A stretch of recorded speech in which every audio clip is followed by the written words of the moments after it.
Hey, so in this video I'm gonna show you how to reset your Amazon Fire TV Cube and restore it to its original out of the box settings without using the remote.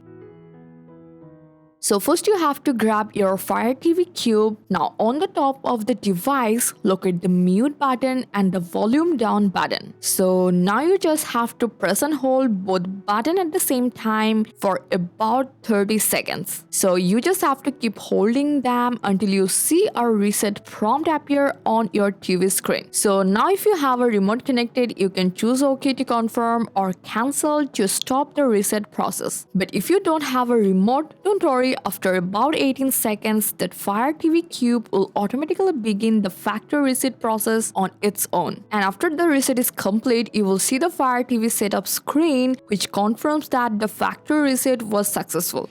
And if you need any help setting up your Fire TV Cube, just watch our dedicated setup guide where we talk you through the entire process step by step. Hope this guide helped. Thanks for staying tuned with Fix This 9 till then.